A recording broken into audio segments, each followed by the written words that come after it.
Well, hi. Do you see me here in the garden? This is a great story. It has so many sources that I can only tell you that it is way older than me. And the one that I first read came from a amazing poet named Bialik, and it was in a collection of his short stories in the early 1900s. And then it has rolled and rolled and rolled around, and it's even more ancient than the 1900s. But as you can tell, I am in a garden of flowers. The original story had to do with a king and a queen. And in the original story, the king was the hero and the queen was challenging him. It wasn't that she wasn't an important queen, but they always had this debate about who was wiser. So I twisted it around a little bit, as is our custom here, to give equality for everyone at the Mentor Project and teach you a little bit about our smallest friends. And the way that I'm going to be in the garden, I'm going to put one more flower. Let's see if I can plant this flower. Whoops, we can't see you. There we go. That's great. And we have a little bit of sun peeking out as well. And then we have this flower. Is that so cool? Let's see, can I fit that one in? All right, that one can go kind of like there. And I think we ought to just tell the story. It goes like this. Once upon a time, there was a queen. That's me. And the queen was out walking in her beautiful garden. And all of a sudden, a bee came by. And the bee landed on the queen's hand and was about to bite the queen. And so the queen was about to swat the bee. And the bee pleaded with the queen, "Don't kill me." She said, "Why shouldn't I? You were about to. But give me a bite." Oh, and the bee said, "No, that is what bees do." Well, I know, and I should expect that. And you do so many good things like pollinate all of my beautiful plants. And that was actually why the bee was there, to get some drink, to take from one flower to another flower. The bee was a very, very good bee. And the queen was a very, very good queen. And in exchange for not swatting that bee, the bee promised that someday she would do a favor for the queen. Oh, well, the queen was a queen. Who could possibly, like the size of a bee, do anything good? But the queen bee was very wise, and perhaps the queen herself, and off she flew. Now, in the meantime, sailing across the ocean, there was a very, very, very, very, very wise king, and he landed at the shores of the queen's country. And as was their custom, they were always trying to one up each other and said, "I am the wisest of all." And she said, "Well, no, no, no, you're no wiser than I." He said, "Well, I have a contest for you." And with that, he opened up a huge parcel and set up a garden right in front of the queen. She was aghast. There was beautiful green flowers, and there was beautiful purple flowers, and there were, of course, pink and yellow and every single kind of flower you can well imagine.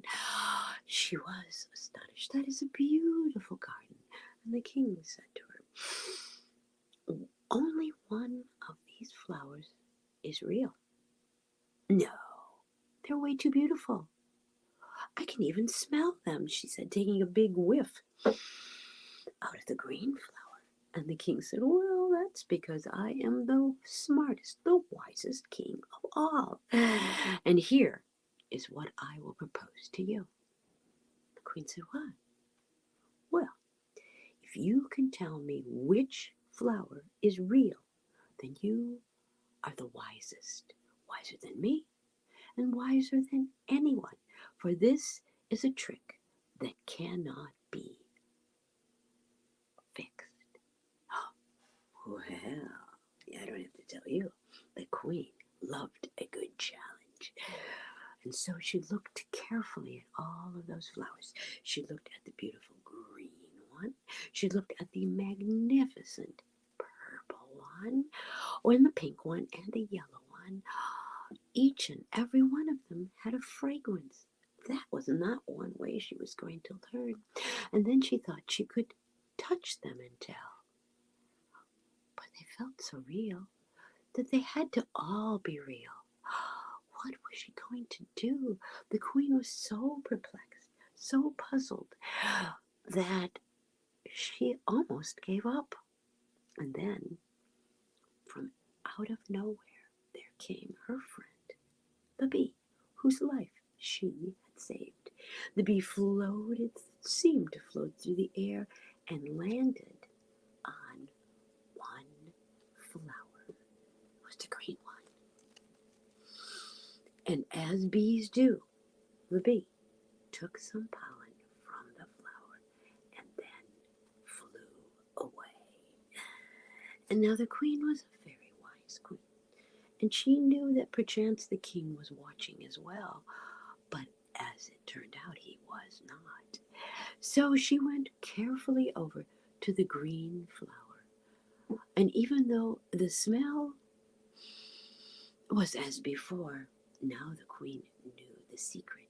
And she said, "Excuse me, your majesty, you are wise, wise indeed. But it isn't the pink flower, it isn't the yellow flower, nor is it even the magnificent purple flower.